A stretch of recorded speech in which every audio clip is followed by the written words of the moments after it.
It's theirs now. You're not allowed to show up." My daughter Caroline uttered these words as I held in my hands the key to the beach house, the same key I had carried in my purse for 40 years like a good luck charm.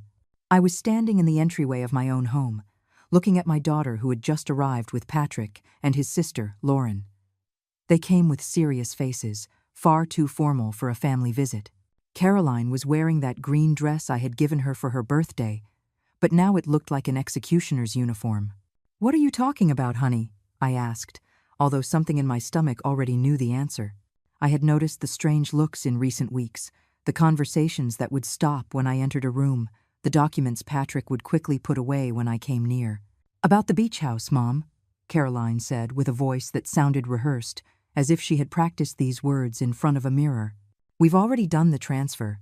It belongs to Patrick's family now. They'll get more use out of it than you do." The key slipped from my hands and fell to the floor with a metallic clatter that echoed like a funeral bell. Patrick bent down to pick it up, but I was faster. I clenched it in my fist, feeling the cold metal warm with the heat of my contained rage. "My father left me that house," I murmured, my voice coming out hoarser than I expected. "It's the only thing I have left of him." "Mom, don't be dramatic," Caroline sighed, as if I were the one being irrational. "At your age, you don't need a beach house anymore. What do you want it for? To go stare at the ocean by yourself?" "It's sad, Mom. Very sad." Lauren nodded enthusiastically, as if my daughter had just said something profoundly wise. Patrick maintained that uncomfortable smile he always wore when he knew he was doing something wrong but had no intention of stopping. "Besides," Caroline continued, "we have 4 children, and they have grandchildren. The house will have life again. It will be useful. Not like now, when it's empty most of the year because you hardly ever go." I hardly ever go. That lie hit me like a slap. I went to that house every weekend, every holiday, every time the weight of loneliness became too heavy for my shoulders. It was my refuge, my place of peace, the place where I talked with my father's memories, and where I felt less alone in this world that seemed stranger every day. "The papers are already signed," Patrick added, speaking for the first time since they had arrived. His voice sounded almost apologetic, but his eyes had the glint of someone who had just won the lottery. "All legal, all in order. Don't you worry about a thing. Don't you worry." As if my worry were the problem here. As if my pain were a minor inconvenience to be resolved with reassuring words. "How?" was the only thing I could ask. "How did you sign the papers if the house is in my name?" Caroline and Patrick exchanged a look that lasted barely a second but told me everything I needed to know. There was something more, something they weren't telling me. "Well," Caroline said, fiddling with the handle of her purse, "technically the house is still in your name, but we have a power of attorney that you signed last year when you were sick, remember? We told you it was to help with the bank paperwork." My world came crashing down. I remembered that day when I had that terrible pneumonia and Caroline had come with papers saying it was to facilitate payments for my medicines and health insurance paperwork. I had signed without reading, trusting my daughter as I had trusted her my whole life. "You used my illness," I whispered, and it wasn't a question but a terrible confirmation. "Don't be melodramatic, Mom," Caroline replied impatiently. "We're helping you. At your age, having a property like that is a burden. Now you can live peacefully without worrying about maintenance, taxes, all those things you can't handle on your own anymore." "And?" Lauren smiled and put her hand on Caroline's arm in a supportive gesture. "Caroline is right, Mrs. Eleanor. You've already done your part. You raised your daughter. You've lived your life.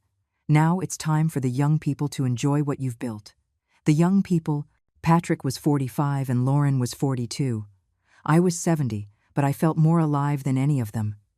However, to them, I was a nuisance, an obstacle between their ambitions and my properties.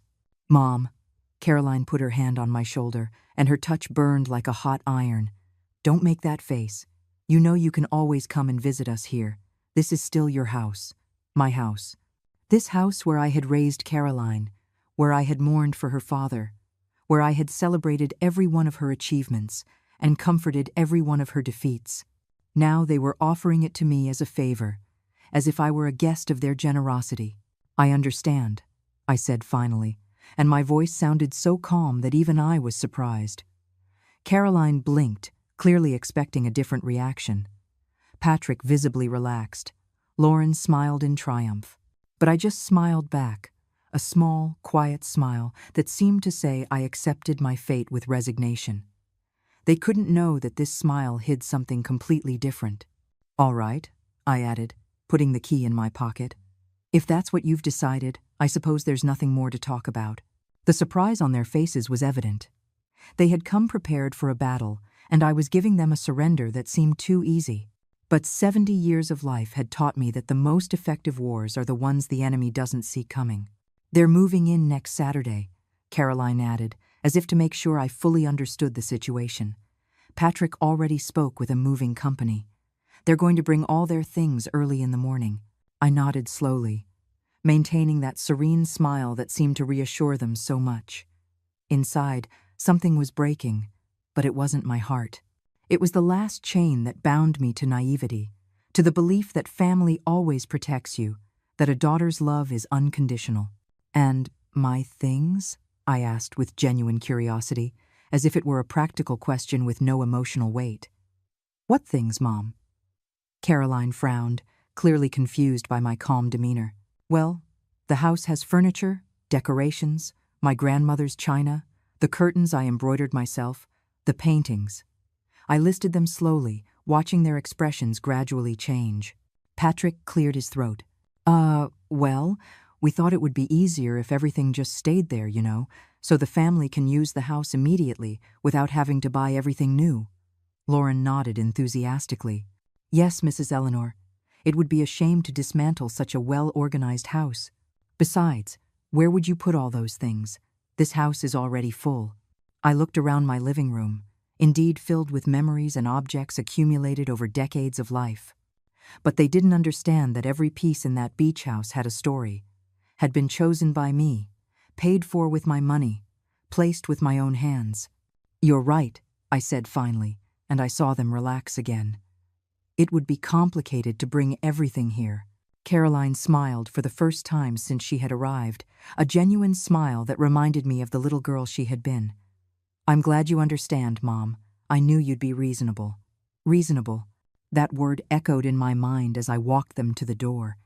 I said goodbye to each of them with a kiss on the cheek, as if it were any other afternoon, as if they hadn't come to steal 40 years of memories from me. When they closed the door behind them, I stood in the foyer for several minutes, listening to the sound of their footsteps fading down the sidewalk. Then I walked to the window and watched them get into Patrick's car. Caroline turned once towards the house, and for a moment I thought she was coming back, that she had regretted it. But she just waved a casual goodbye before getting into the vehicle. I watched them drive away until the car disappeared around the corner. Only then did I allow myself to feel the full weight of what had just happened. But I didn't cry. Not yet. I walked to my room and pulled an old shoebox from under the bed where I kept my most important documents. With trembling hands, I searched until I found the deed to the beach house. The date clearly stated that the property had been transferred to my name on March 15th, 1984, when my father died. 41 years of being mine. And now, the doorbell startled me. I quickly put the papers away and went to open it, hoping it was a repentant Caroline. But it was James, my lifelong neighbor, a 65-year-old man who had been my late husband's friend. "Eleanor," he said with obvious concern on his wrinkled face, "I saw Caroline and her husband were here. You looked very pale when you said goodbye to them. Is everything all right?" James had that special ability some older people have to read the pain in others' faces. We had shared decades of confidences over the fence that separated our houses, and he had known Caroline since she was a mischievous little girl who used to steal mangoes from his tree. "Come in, James," I said, stepping aside to let him in. "Do you want some coffee?" "Only if it's no trouble," he replied, but he was already walking towards the kitchen as he had done hundreds of times before. As I prepared the coffee, I told him everything. Every word, every gesture, every look. James listened to me in silence, nodding occasionally, his expression growing more serious with each detail. "That can't be legal," he murmured when I finished. "A power of attorney can't be used to transfer real estate without your explicit consent. How do you know that? When my sister died 3 years ago, I had to deal with all that legal paperwork. I learned more than I wanted to about inheritances and properties. He rubbed his gray beard thoughtfully. Eleanor, you need to talk to a lawyer. I shook my head. James, I'm 70 years old. Am I going to fight with my own daughter? Am I going to drag her to court? In the end, for what? So she'll hate me even more than she already seems to? She doesn't hate you, James exclaimed vehemently. Caroline is confused, manipulated by that husband of hers. But this isn't hatred, Eleanor. This is pure and simple greed. I served the coffee in the porcelain cups I had inherited from my mother, the same ones Caroline had used when she was little and came to visit after school, the same cups I had served hot chocolate in when she had nightmares and took refuge in my bed. Do you know what hurts the most, James? I asked, sitting across from him at the small kitchen table. It's not losing the house, although it hurts. It's discovering that the person I loved most in this world, the person for whom I would have given my life without a second thought, sees me as an obstacle. James reached out and covered my hand with his warm, calloused palm. Listen to me carefully, Eleanor. I knew Caroline when she was a little girl. I watched her grow up. I saw her cry when your husband died. I saw her hug you when you cried. That little girl hasn't completely disappeared. She's there, buried under the pressures of her marriage and her husband's ambitions. So, what do you suggest I do? James leaned forward, his eyes shining with a determination I hadn't seen in a long time. I suggest you don't give up so easily. I suggest that if they're going to take 40 years of your life, they should at least know the real price of what they're doing. I don't understand. Eleanor, James said with a mischievous smile. You said they can have the house, but you never said anything about everything that's inside it. I stared at him, processing his words. Slowly, an idea began to form in my mind. An idea that made me smile for the first time all afternoon. James, I murmured, I think you're right. Of course I'm right, he replied with a broader smile. I didn't get to be 65 by being a fool. Now, tell me exactly what's in that house that really belongs to you. I took out a notebook and started making a list. The furniture I had bought and paid for myself over all these years. My grandmother's china that I had brought there when my father died. The curtains I had embroidered over entire afternoons, stitch by stitch. The paintings I had bought on my travels. The bedding, the towels, the appliances, the books from my personal library, the plants I had cultivated with so much love. The list grew longer and longer. James nodded with each item, occasionally suggesting things I had forgotten.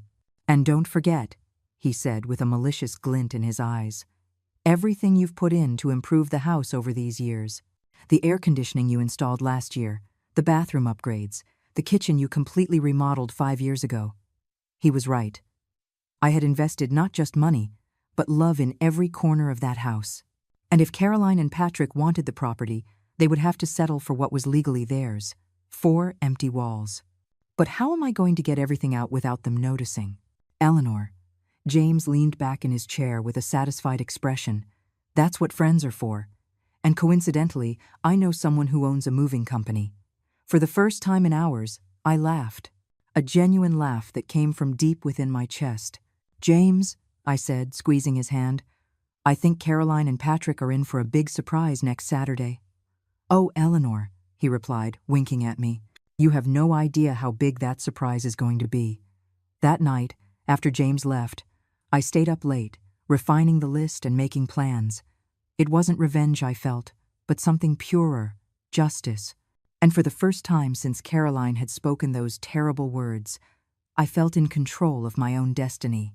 The next day, I woke up with a mental clarity I hadn't felt in months. It was Monday morning, and I had exactly 5 days to execute my plan before Patrick and his family arrived on Saturday to move into what they thought would be their new, fully furnished home. After breakfast, I dialed the number James had given me the night before.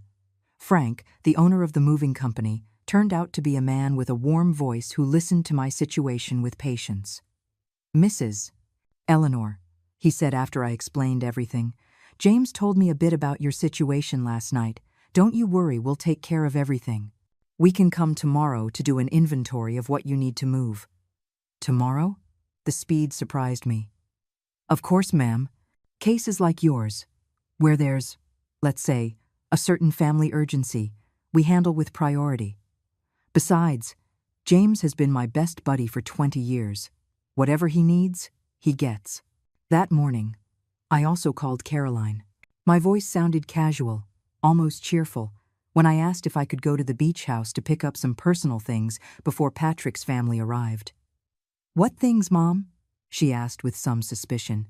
"Just a few little things, honey. Some photographs I have there, my medication I left in the medicine cabinet, maybe some clothes. I don't want the new occupants to feel uncomfortable finding my things around." Caroline relaxed immediately. "Oh, of course. How considerate of you, Mom. Go whenever you want, just let me know so Patrick doesn't worry if he sees movement at the house." How considerate I am, I thought as I hung up the phone. If only she knew how considerate I was truly being. On Tuesday morning, Frank arrived promptly with his team. He was a burly man in his 50s, with huge hands that were surprisingly delicate when handling objects. He was accompanied by his 2 sons, Toby and Isaac, strong and polite young men who treated me with a respect I hadn't received from my own family in a long time. The drive to the beach house took 40 minutes. During the entire trip, Frank told me stories of complicated family moves he had handled over the years. "Mrs. Eleanor," he said as he drove along the coastal highway, "you're not the first older person to go through this. Families sometimes forget that parents are not just obstacles to an inheritance, but human beings with rights and feelings." When we arrived at the house, I felt a pang in my chest. There was my refuge, with its white walls shining under the morning sun, the pink bougainvillea I had planted 10 years ago climbing up the fence, the small garden I tended with so much love every weekend. I opened the door with trembling hands. The familiar scent hit me immediately. The mix of sea salt, the fabric softener I always used, and that particular smell of home that is only achieved after decades of love invested in a place. "My goodness," Toby murmured as we entered the living room. "This is beautiful, Mrs. Eleanor." He was right. The living room was the result of years of patient searching in flea markets, antique stores, and travels. The 3-piece sofa in cream fabric, which I had bought with my first paycheck as a retired teacher. The carved wooden coffee table I had found in a small coastal town. The hand-painted ceramic lamps I had brought back from a trip. The embroidered cushions I had made during rainy afternoons. "Let's start by making an inventory," Frank said, taking out a notebook. "I want you to tell me exactly what you're taking and what's staying." We started in the living room. Every piece of furniture, every decoration, every object had its story, and more importantly, its purchase receipt saved in the box of documents I had brought with me. Frank took pictures of everything while his sons measured and calculated the necessary space in the truck. "And this?" Isaac asked, pointing to the air conditioner. "It's coming with me," I replied firmly. "I had it installed last year. I have the invoice." Frank nodded. "No problem. Toby is a refrigeration technician. We'll uninstall it without damaging anything." We moved on to the kitchen.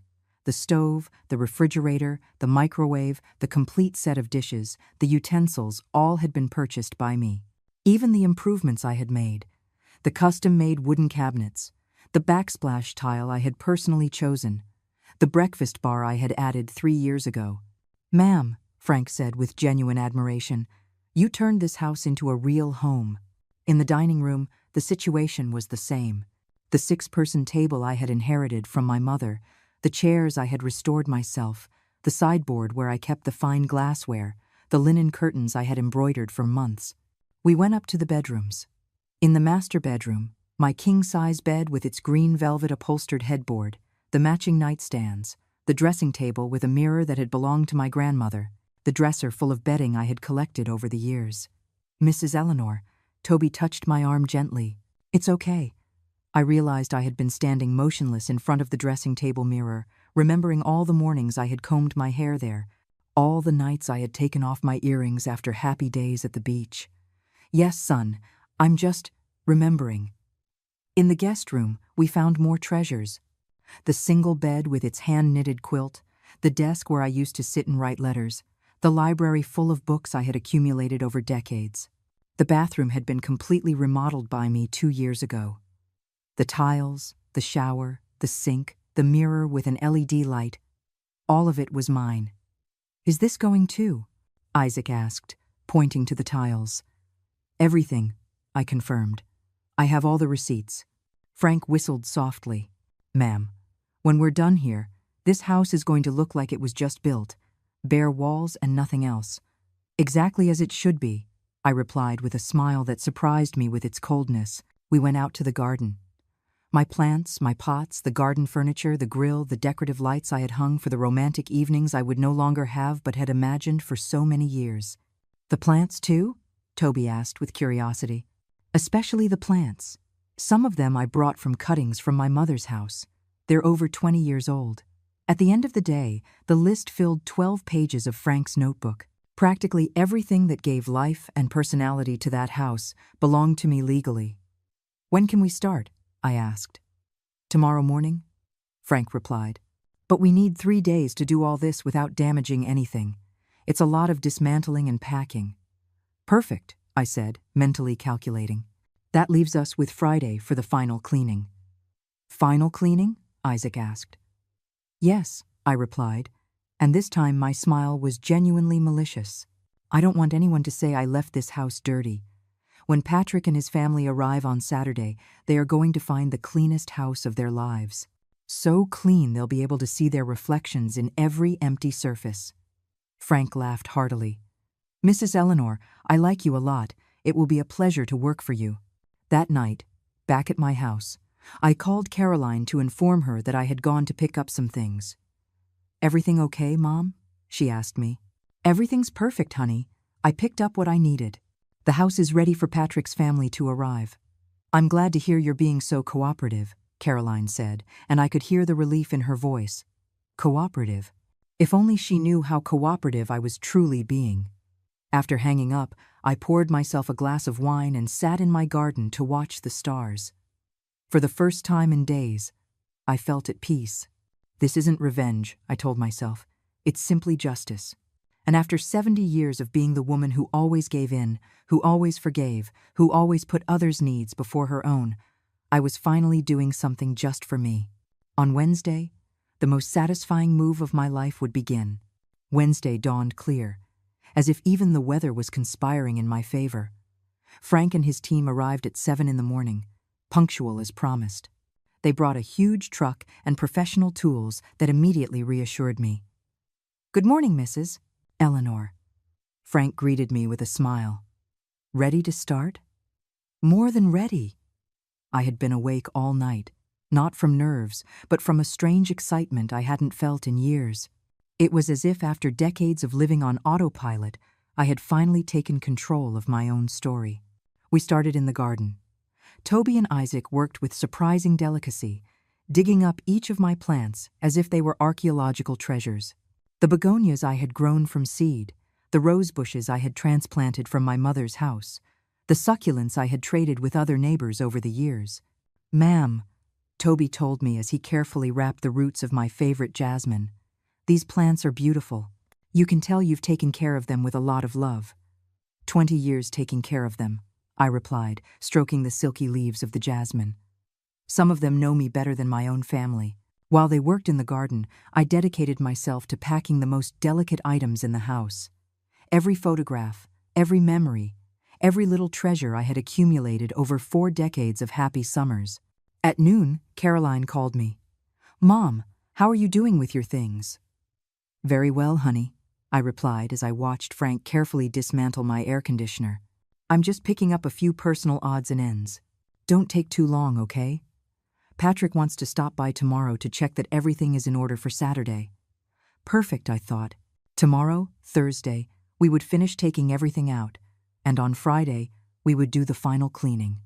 Patrick was in for an early surprise. Don't worry, Caroline. I'll be done by tomorrow. When I hung up, Frank looked at me with a conspiratorial smile. Your son-in-law is coming tomorrow? Yes, to inspect his new property. Excellent timing, Frank murmured. By tomorrow afternoon, this place will be impeccable. Empty, but impeccable. The rest of Wednesday passed like a perfectly choreographed ballet. The boys dismantled the master bedroom furniture with a precision that left me in awe. Every screw, every piece, everything was labeled and packed with professional care. By the end of the day, the house already looked dramatically different. The spaces that had once been full of life and color now showed rectangular marks on the walls where my paintings had hung, the empty spaces where my furniture had been. "We'll finish tomorrow," Frank assured me as they closed the truck. "And on Friday, if you like, we can come back for the final cleaning." "Yes," I told him, looking at the empty windows of my old house. "I want it to be perfect." Thursday was a bittersweet day. Seeing them dismantle the kitchen I had designed with so much love broke my heart, but at the same time, I felt a strange satisfaction watching each piece of my life being carefully packed and protected. Isaac turned out to be as skilled at dismantling the backsplash as his brother was with the plants. "Don't worry, Mrs. Eleanor," he told me as he removed each tile with surgical precision. "We can reinstall this wherever you want." By 3 in the afternoon, the transformation was complete. The house that had been my refuge for 40 years was now just an empty structure with bare walls and carpetless floors. "Are you sure this is what you want to do?" Frank asked me, and for the first time since this adventure began, I detected a note of concern in his voice. "Completely sure," I replied, and I was surprised by the firmness of my own voice. At 4:30, as we were loading the last boxes into the truck, I saw Patrick's car turn the corner. My heart raced, but not with fear, with anticipation. "Ma'am," Toby whispered to me, "that's your son-in-law."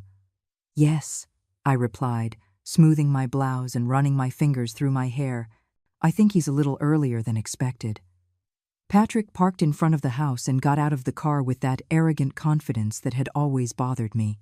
He was dressed as if for an important real estate inspection, with a freshly pressed white shirt and dress pants. "Eleanor," he greeted me with evident surprise. "I didn't know you were still here." "Hello, Patrick," I replied with my sweetest smile. "I was just finishing up, picking up my last things." His eyes moved to the moving truck, and then to Frank and the boys, who had stopped their work to watch the interaction. "Movers?" he asked with a nervous laugh. "Why do you need a moving company for a few personal things?" "Well," I said slowly, savoring every second of his growing confusion, "it turned out I had more personal things than I remembered." Patrick frowned and walked towards the entrance of the house. I followed him along with Frank, who clearly didn't want to miss the show. When Patrick opened the door and entered the living room, his face was a symphony of emotions. First confusion, then gradual understanding, and finally a mixture of shock and rage that gave me immense satisfaction. "Where is everything?" he asked in a choked voice. "Everything what?" I replied with angelic innocence. "The furniture, the decorations, everything that was here." "Oh, that," I said as if I had just realized. "Those were my personal things, the ones I came to pick up." Patrick looked at me as if I had lost my mind. "Eleanor, those weren't your personal things. They were the house's furniture." "They were my furniture," I corrected him gently. "I bought them, I paid for them, I took care of them for years. I have all the receipts if you want to see them." Frank stepped forward, his imposing presence filling the empty space. "Sir, everything Mrs. Eleanor took is duly documented. If you want to check the receipts—" "You can't do this," Patrick shouted, his voice echoing strangely against the bare walls. "This is our house now. Everything that was here was included." "Included in what?" I asked with genuine curiosity. "As far as I know, Caroline only informed me that you had taken possession of the house. No one mentioned anything about its contents." Patrick took out his phone and dialed frantically. "Caroline!" he yelled when she answered. "Your mother completely emptied the house. She took everything, everything." I could hear Caroline's high-pitched voice on the other end of the line, but not the exact words. Patrick paced in circles in the empty living room, gesturing wildly. "No, you don't understand," he yelled into the phone. "There's nothing left, not even the air conditioner. The walls are bare." Frank winked at me. Toby and Isaac watched from the door, clearly enjoying the drama. "Yes, she's right here," Patrick said, thrusting the phone in my face. "Talk to your daughter." I took the phone calmly. "Hello, Caroline." "Mom, what did you do?" Caroline's voice was hysterical.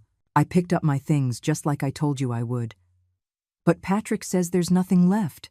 "Well," I said thoughtfully, "I guess that means everything that was in the house was mine. How interesting." There was a long silence on the other end of the line.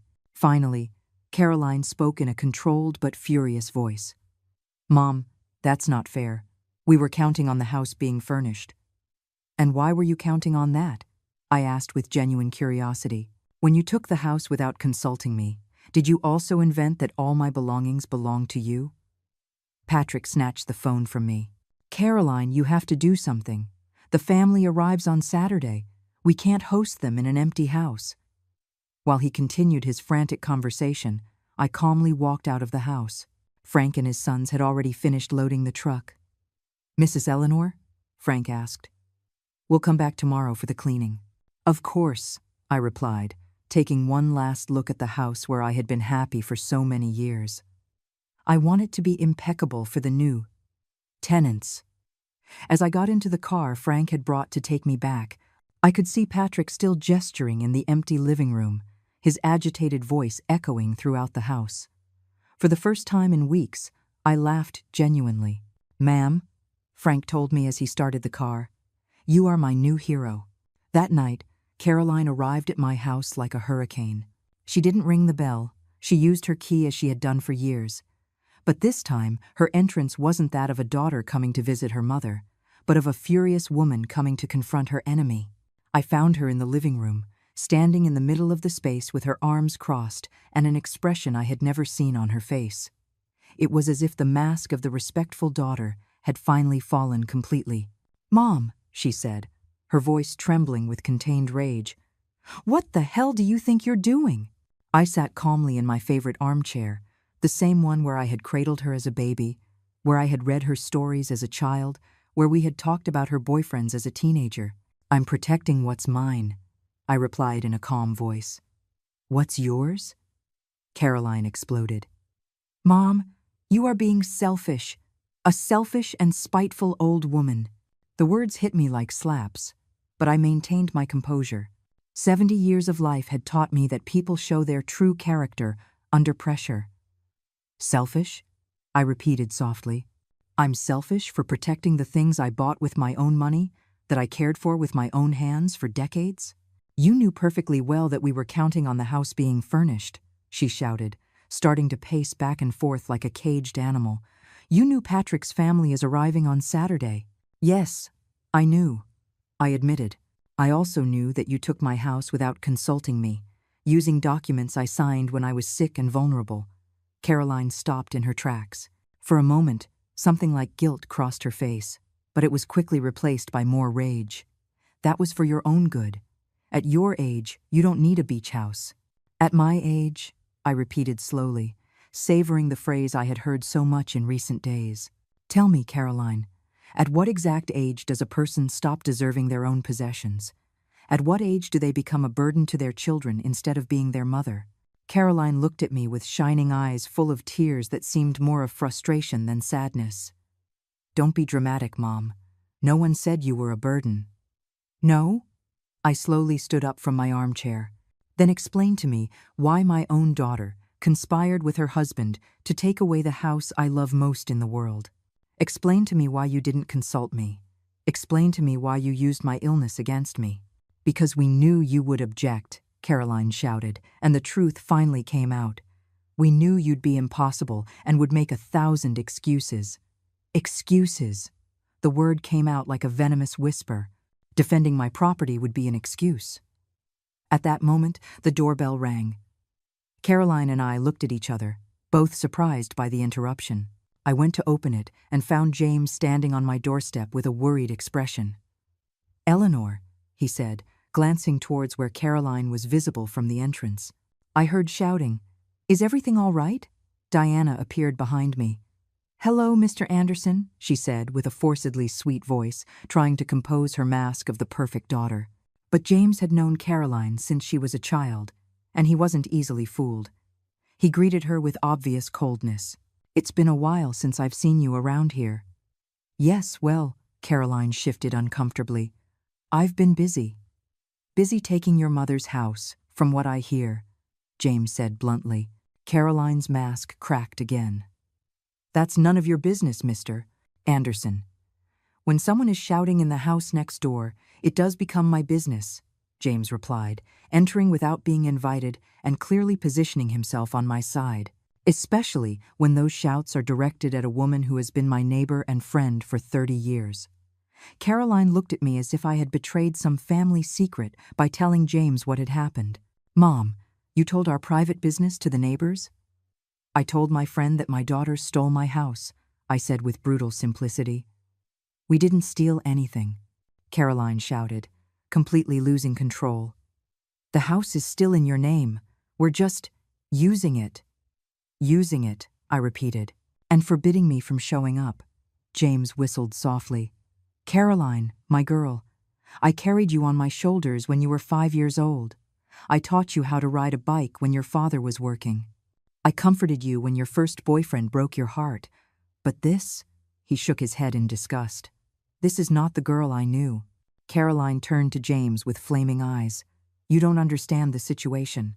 "I understand perfectly," James replied in a grave voice.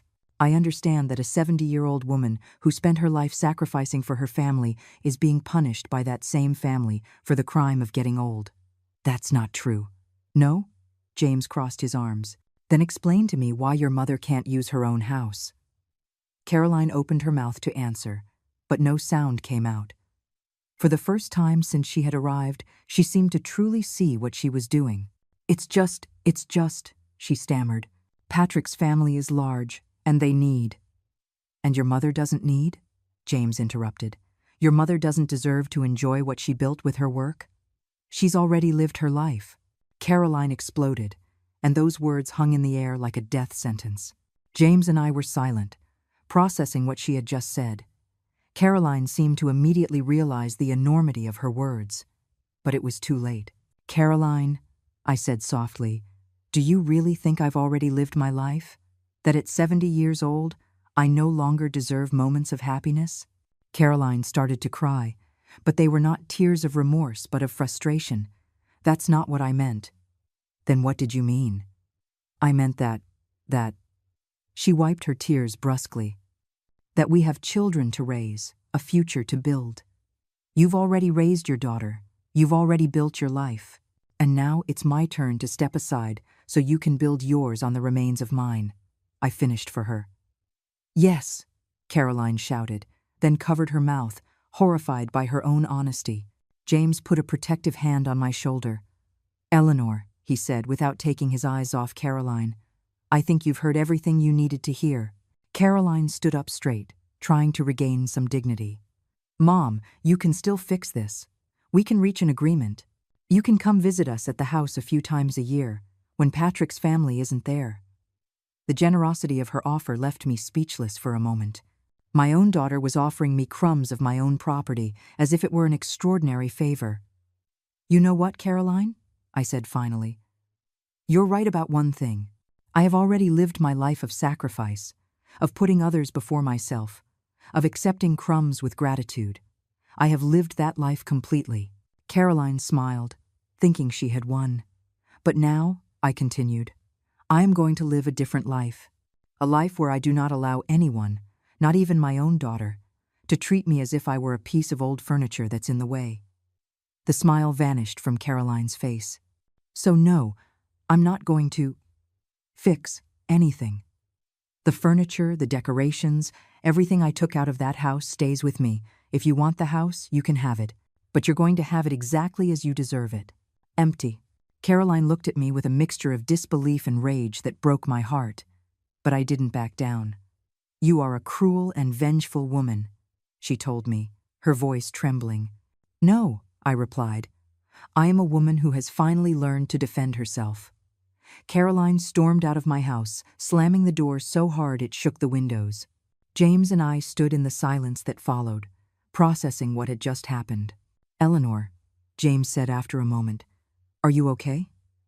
I thought about his question as I watched from the window as Caroline drove away in her car, probably back to Patrick to plan their next move. "You know what, James?" I said finally.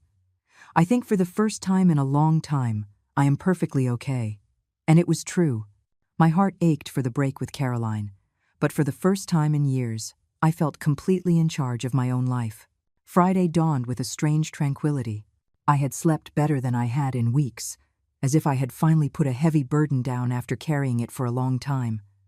Frank and his sons arrived early, as promised, to do the final cleaning of the house. "Good morning, Mrs. Eleanor," Frank greeted me with a smile. "Ready for the grand finale?" "More than ready," I replied, getting into the truck with an energy that surprised me. The drive to the beach house was in comfortable silence. Toby and Isaac were softly humming a song, and Frank drove with a professional calm that reassured me. When we arrived, the house looked exactly as we had left it the day before. Empty but strangely dignified, like an elegant woman who had decided to strip off all her jewelry but still held her head high. "Where do we start?" Isaac asked, taking the cleaning supplies from the truck. "Wherever you want," I told them. "I just want that when we're done, this house is cleaner than it has ever been." No. It wasn't revenge I felt as the boys began to work. It was something deeper, more ceremonial. It was as if I were preparing the house for a final farewell, to close a chapter of my life in the most dignified way possible. We started with the windows. Toby had a special technique that left them completely transparent, without a single streak. While he worked on the glass, Isaac and I cleaned every inch of the walls, removing the marks left by my paintings, the prints of my hands, the stains of the years. "Mrs. Eleanor," Isaac said to me as he scrubbed a particularly stubborn mark, "doesn't it make you sad to do this?" I stopped my work and thought about his question. "You know what makes me sad, Isaac? It's not cleaning these walls. It's discovering that the person I loved most in the world saw me as an obstacle to her happiness." The boy nodded seriously. "My grandmother always says that children forget that parents have hearts too. Your grandmother is a wise woman. We cleaned the kitchen with obsessive care. Every remaining cabinet, every surface, every corner. Frank took care of cleaning the marks left by my appliances, and when he was done, the kitchen looked brand new. "Look at this," Frank said to me, pointing to the bare walls. "You can see exactly where everything was. It's as if the house is a ghost of what it used to be." He was right. The rectangular marks on the walls where my paintings had hung, the cleaner spaces on the floor where my furniture had been, it all created a ghostly map of the life that had existed there. At noon, as we were cleaning the master bathroom, I heard the sound of a car arriving. I peeked through the window and saw Patrick's vehicle parking in front of the house. This time he wasn't alone. Caroline was with him, and I also recognized Lauren in the back seat. "The family has arrived," I announced to Frank. "Do you want us to stop?" he asked. "No," I replied firmly. "Let them see us working. Let them see the care with which I am leaving their new house." The three of them got out of the car with serious expressions. Patrick had that rigid posture he adopted when he was trying to control his temper. Caroline avoided looking directly at the house, as if she were ashamed to be there. Lauren, on the other hand, observed everything with ill-disguised curiosity. They entered without knocking, as if it were already their right. I heard them walking through the living room, their footsteps echoing in the empty space in a way they surely had not anticipated. "Oh my God," I heard Lauren exclaim. "She really took everything." "I told you," Patrick muttered. "Even the curtains." I continued cleaning the bathroom mirror, watching their reflections as they walked through the house. Caroline seemed to get smaller with every room they checked. Finally, Patrick came upstairs. I heard him enter the bathroom where we were working. "Eleanor," he said in a controlled voice, "we need to talk." I turned to face him, still holding the cleaning cloth. "Of course, Patrick. How can I help you?" "This is ridiculous," he said, gesturing at the bare walls. "You can't just take everything and leave us with an empty house." "Why not?" I asked. "Everything I took was mine. But we were counting on it. And I wasn't counting on keeping my house," I retorted softly. Patrick opened his mouth to reply but was left speechless. Behind him, Caroline appeared in the doorway. "Mom," she said in a pleading voice, "please, we can fix this. We can reach an agreement." "What kind of agreement?" I asked, without stopping my cleaning. "You can keep some of the furniture, the most important pieces to you. We'll buy the rest. And you can come to the house, say, 1 weekend a month." The generosity of her offer would have made me laugh if it hadn't been so pathetic. My own daughter was negotiating my access to my own property as if it were an extraordinary privilege. "No," I said simply. "No?" Patrick looked genuinely surprised, as if the word didn't exist in his vocabulary when addressed to me. "No," I repeated, turning to face them. "I am not going to negotiate for crumbs of what was mine. I am not going to accept condescending favors from people who stole my sanctuary." "We didn't steal anything," Caroline shouted, but her voice sounded more desperate than furious. "No?" I took the documents I had brought out of my purse. "Here is the power of attorney I signed when I was sick. Can you show me where it says you could use this document to transfer my property?" Caroline and Patrick exchanged uncomfortable glances. "Furthermore," I continued, "here is my will, drafted 5 years ago. Can you show me where it says I wanted to leave this house to my son-in-law's family instead of my own daughter?" "Mom, that's different." "Different how?" I interrupted. "You took something that didn't belong to you, using documents fraudulently, without my consent. In any court in the country, that's called theft." Frank, who had been cleaning quietly, straightened up a bit upon hearing this. Toby and Isaac had stopped working and were watching the confrontation with obvious interest. "Are you threatening to sue us?" Patrick asked in disbelief. "I'm not threatening anything," I replied calmly. "I'm stating facts. You committed fraud. I am protecting what legally belongs to me." Lauren, who had been quiet until then, finally spoke. "Mrs. Eleanor, you are being very unreasonable. We are family." I turned to her slowly. "Lauren, when your brother and my daughter conspired to take my house, where was that family consideration? When they decided I was too old to deserve my own possessions, where was the family respect?" Lauren blushed and looked down. "Family," I continued, "is supposed to protect you, not take advantage of you when you're vulnerable." Caroline started to cry, but this time her tears seemed genuine. "Mom, I didn't want it to be like this. I just thought it would be better for everyone." "Better for everyone," I repeated softly. "Or better for you?" Caroline couldn't answer. Frank cleared his throat. "Excuse me," he said with respect but firmness. "But we need to finish our work, Mrs. Eleanor hired us to leave this house spotless, and that's what we're going to do." Patrick looked at him with irritation. "And who are you to get involved in this?" "I'm someone who respects their elders," Frank replied without flinching. "Something you clearly need to learn." The comment landed like a slap. Patrick turned red with rage but didn't dare confront Frank, whose imposing presence filled the entire bathroom space. "Let's go," Patrick said to Caroline. "This is useless." As they were leaving, I heard Caroline whisper, "Mom, is there really no way to fix this?" I stopped my cleaning and looked her directly in the eyes. "Yes, Caroline, there is a way." Her eyes lit up with hope. "Give me back my house," I said simply. The hope vanished from her face. Without another word, she followed Patrick down the stairs. I heard them leave, their muffled voices arguing in the car before they drove away. When the sound of the engine faded, Frank put a gentle hand on my shoulder. "Mrs. Eleanor," he said, "you are the bravest woman I have ever known." I smiled, feeling a strange peace wash over me. "I'm not brave, Frank. I'm just tired of being invisible." Saturday arrived with a crystal clarity that seemed to mock the storm that was brewing. It was 9 in the morning when James knocked on my door with a mischievous smile I hadn't seen on his face in years. "Eleanor," he said, holding 2 steaming cups of coffee, "would you like to join me for a drive this morning?" "What kind of drive?" I asked, although I already suspected the answer from the glint in his eyes. "The kind of drive that casually takes you through the beach area," he replied with false innocence. "To see how the traffic is, the road conditions, that sort of thing." I couldn't help but smile. "James, you are a terrible man." "I am a curious man," he corrected me. "And after everything you've been through this week, I think you deserve to see the end of this story." He was right. After 4 days of moving, confrontations, and exhaustive cleaning, I needed to see how this play I had been unwittingly directing would end. The drive to the beach was in comfortable silence. James drove with the patience of someone who has learned to enjoy the journey as much as the destination. When we reached the residential area where my old house was, we parked at a prudent but clear viewing distance.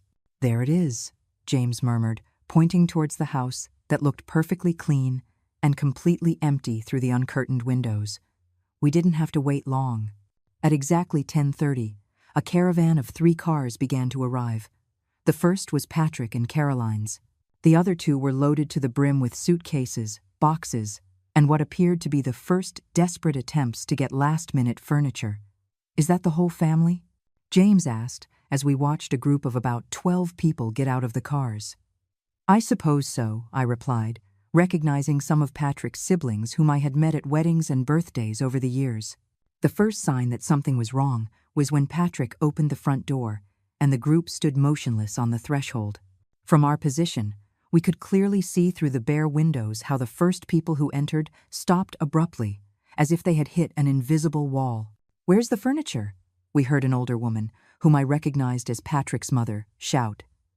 "Eleanor took it," came Patrick's voice, clearly audible in the quiet morning. "Who's Eleanor?" a younger voice asked. "My mother-in-law," Patrick explained with evident bitterness. James and I exchanged amused glances. Apparently, Patrick had not prepared his family for what they were about to find. For the next 20 minutes, we witnessed a spectacle that oscillated between comical and pathetic. Patrick's relatives went in and out of the house with growing expressions of confusion. Children ran through the empty rooms, their shouts and laughter echoing strangely in the spaces without carpets or curtains to absorb the sound. "Patrick!" shouted a woman who appeared to be his older sister. "You told us the house was fully equipped?" "And it was," Patrick replied defensively. "My mother-in-law emptied everything, and you couldn't stop her?" There was a long silence, during which presumably Patrick was trying to explain how he had lost a battle against a 70-year-old woman. "This is incredible," James murmured with admiration. "You're going to let them sleep on the floor?" "Not all of them," I replied. "I saw they brought some sleeping bags in one of the cars." We watched as Lauren led a group of children to the backyard, probably to get them away from the emotional chaos unfolding inside the house. The adults formed what looked like a war council in the empty living room, their voices rising and falling in what was clearly a heated argument. "What are we going to do for food?" we heard someone ask. "There's a grill in the backyard," Patrick answered hopefully. "With what charcoal?" another voice asked. "With what plates? With what silverware?" The silence that followed was eloquent. "I think," James said, holding back a laugh, "your son-in-law didn't think this plan through very well." At 11:30, we saw Patrick run out to his car. He returned an hour later with the vehicle full of bags of what appeared to be emergency purchases: disposable plates, plastic cups, a small portable grill. "Oh, Patrick," I murmured, feeling a strange mix of satisfaction and pity. "This is what happens when you count your chickens before they hatch." At noon, the heat began to intensify. The house, without air conditioning, became apparently unbearable. We watched them open all the windows and doors, trying to create some kind of cross breeze. "Without the curtains you sewed," James observed. "That house must be an oven right now." He was right.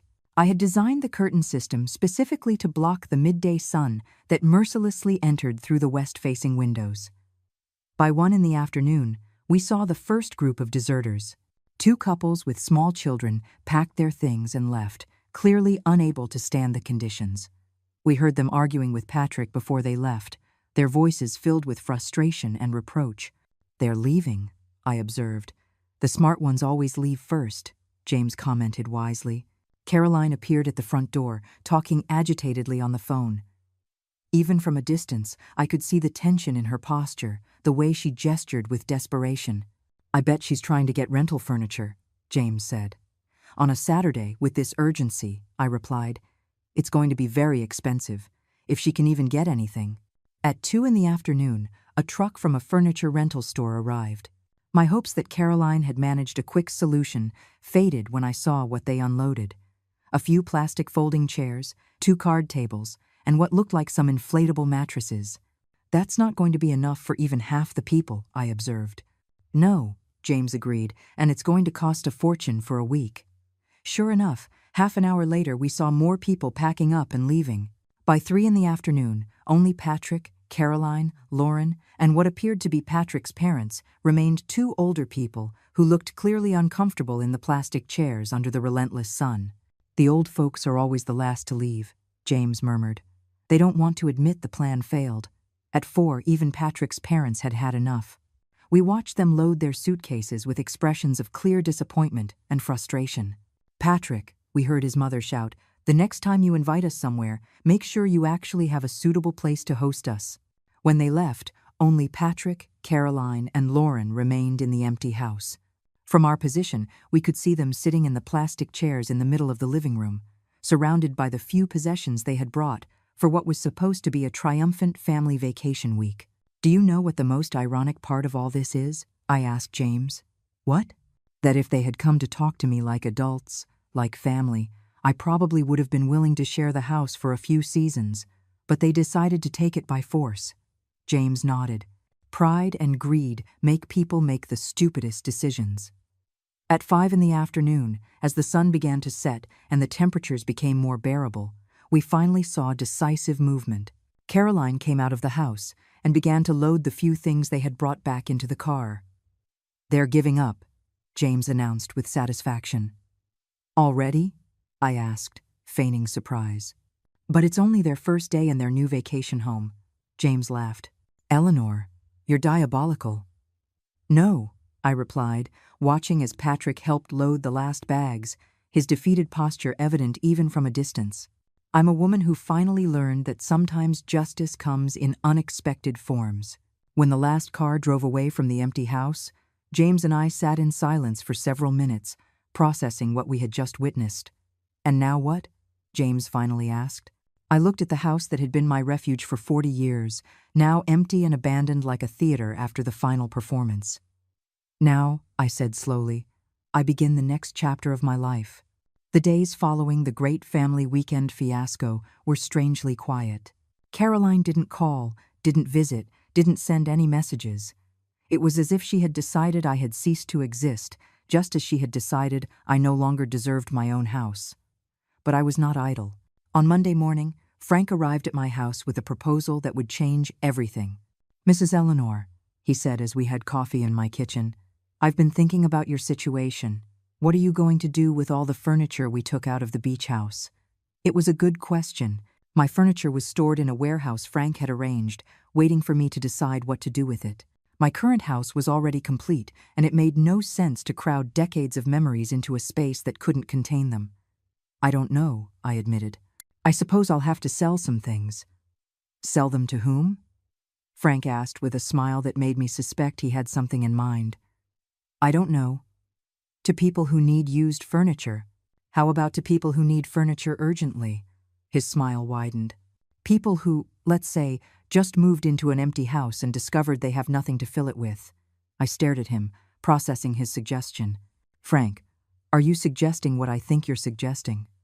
"I'm suggesting that you have something they desperately need, and they have something you might want." "What do they have that I could possibly want?" "Your house back," he said simply. The idea was so bold that I was speechless for several minutes. Frank waited patiently while I processed all the implications. "But how?"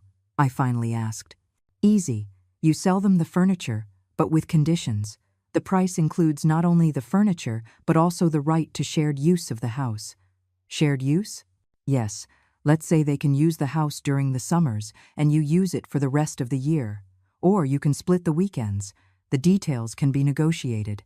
"But Frank," I protested, "that house is already mine. Why would I have to negotiate the use of my own property?"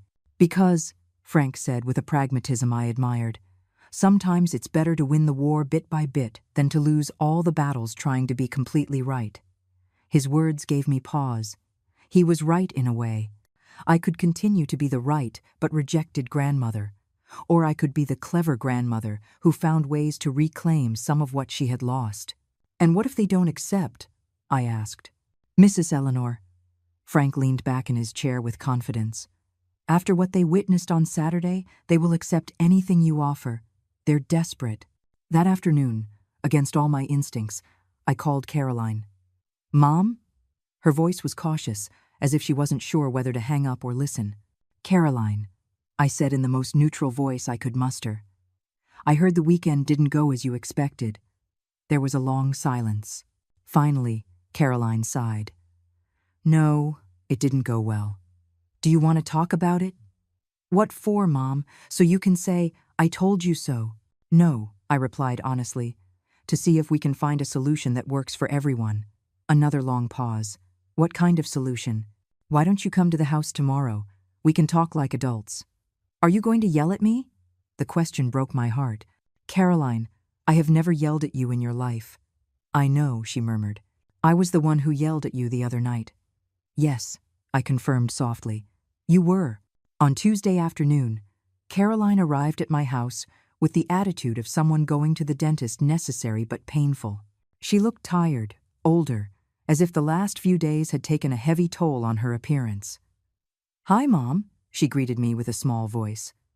Hello, honey, do you want some coffee? Yes, please. I prepared the coffee in silence while Caroline sat at the kitchen table, in the same chair where she had eaten breakfast for years as a child. For a moment, I could see the little Caroline in her adult face, vulnerable, insecure, needing guidance. Caroline, I said after serving her cup, tell me what really happened on Saturday. Caroline sighed deeply before she began. It was a disaster, Mom, a complete disaster. She told me about the humiliation of having to explain to Patrick's entire family why the house was empty, about the children complaining of the heat, about the adults asking why she hadn't warned them about the conditions, about the astronomical cost of renting emergency furniture that wasn't even enough.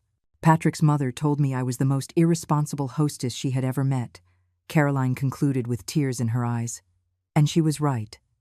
Was she right? I asked gently. Yes, Mom. I should have known you can't offer something you don't have.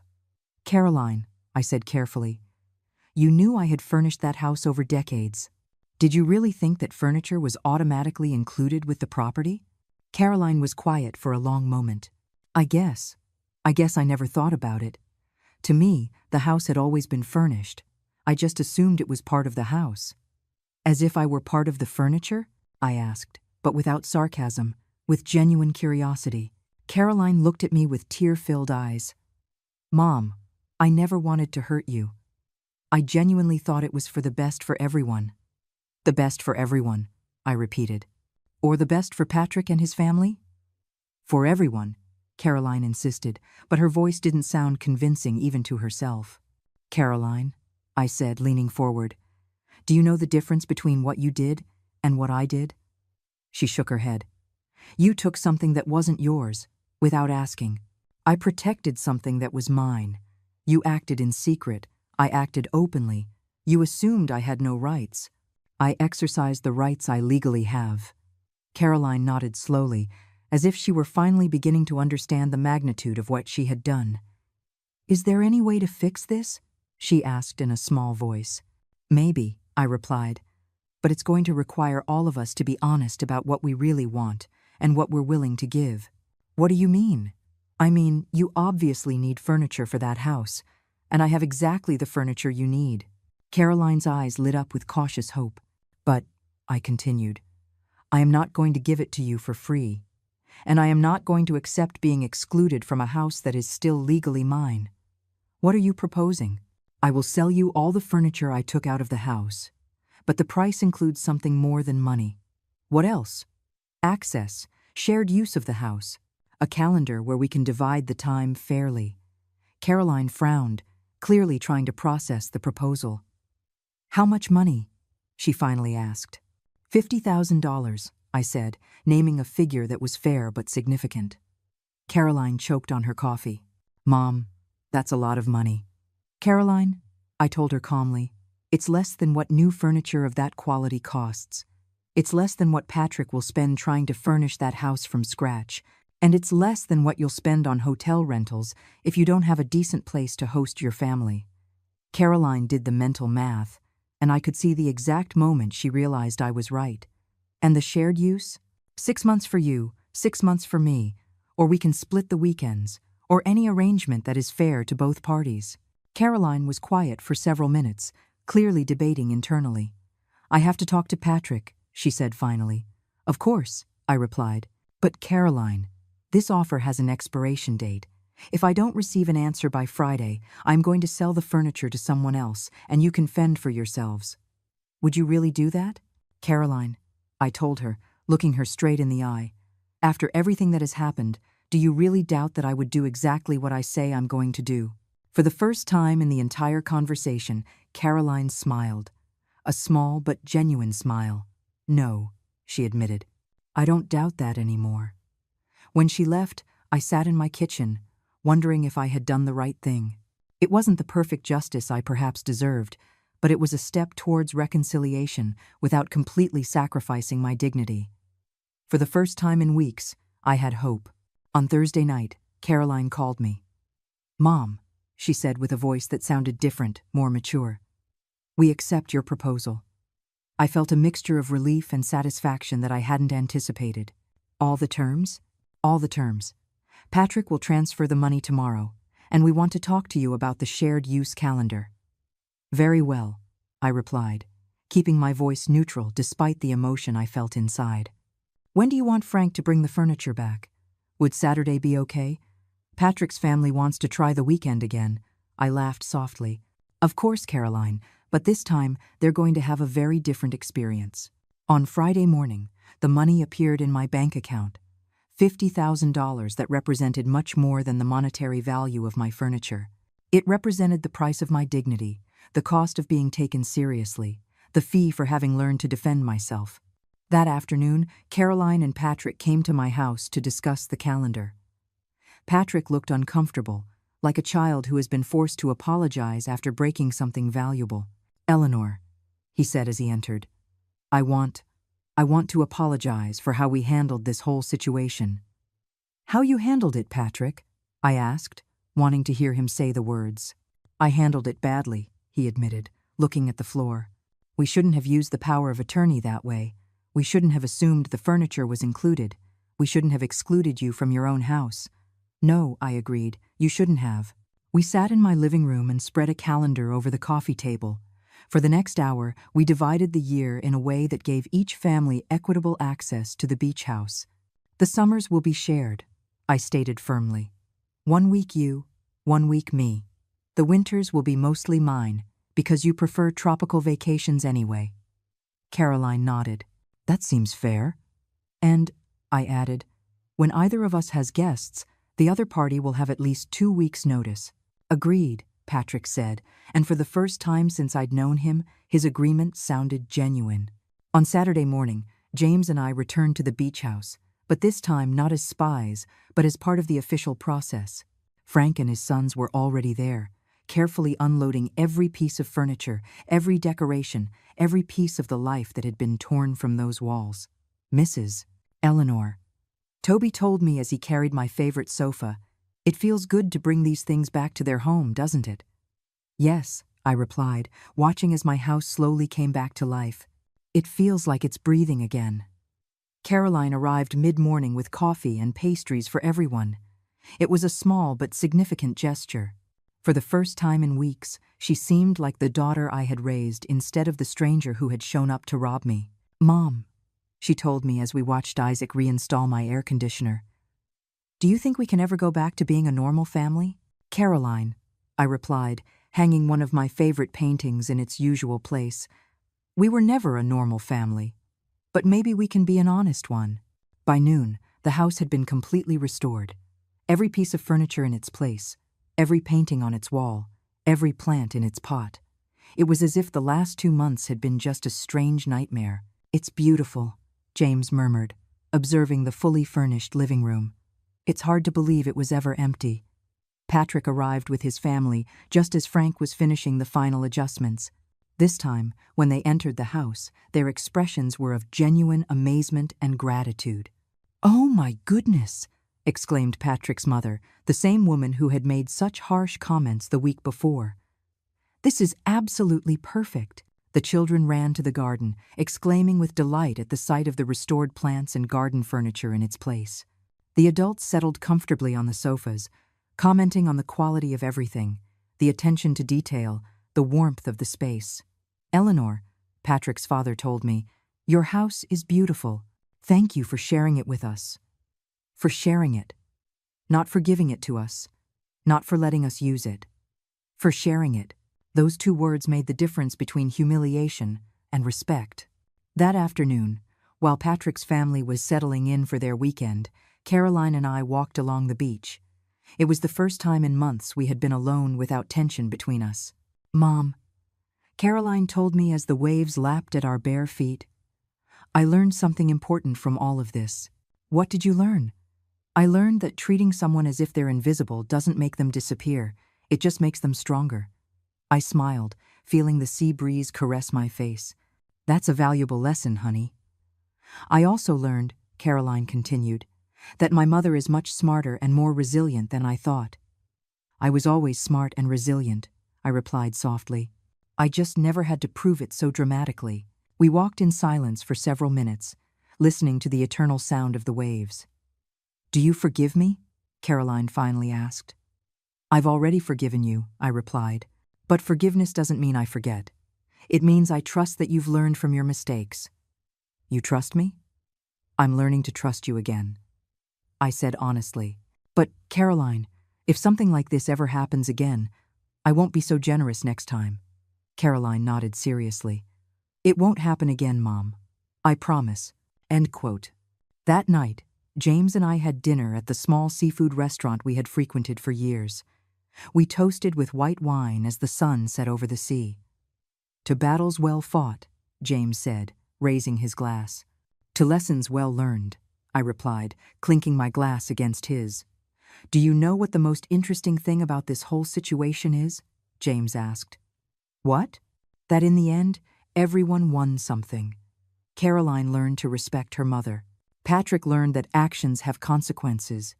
You got your dignity and your house back, and the family has a beautiful place to vacation." "And what did you win?" I asked with curiosity. James smiled with that mischievous grin I had grown to love. "I won the satisfaction of seeing my favorite neighbor defend herself like the warrior I always knew she was."